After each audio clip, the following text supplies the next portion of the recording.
Mā te whutupōro e mōhio ai te ao e hara a Aotearoa i te whenua tū ki no wāhine tamariki hoki. Koera te kaupapa I whakarewa hia ai I te awa kairangi I te rānei, I a tātou e kōpere atu nei ki te tīmatanga o te ipu whutupōro o te ao. He wā anō I whakaro ia kia eke hei kai riwhi mo te kēmu whutupōro. Engari e hara tērā I te take, kei te whakatangi wīhara a Liam Measam I te rānei. Blow the whistle on violence, and if your mate or one of your family members are doing it, you've got to stand strong and stand up to them. Ko Liam tētahi o ngā māngai whakatairanga mō puhia te wīhara. He kaupapa e kōkiri hiana e ngā whetū kai tākaro kēmu mai ngā tūmomo hākina kina katoa. He kai tākaro kirikiti tēnei uri o Ngāti Porou.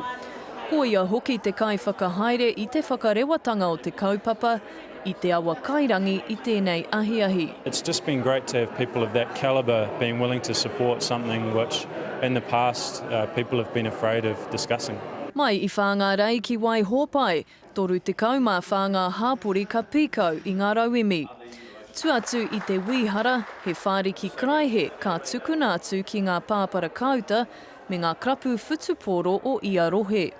E meana ngā rangahau he herenga tō te whakapiki ake I te tūkino wāhine tamariki I te wā o ngā kēmu whutupōro nui. Nā te putanga o te āhua tāne tau totoa, te take.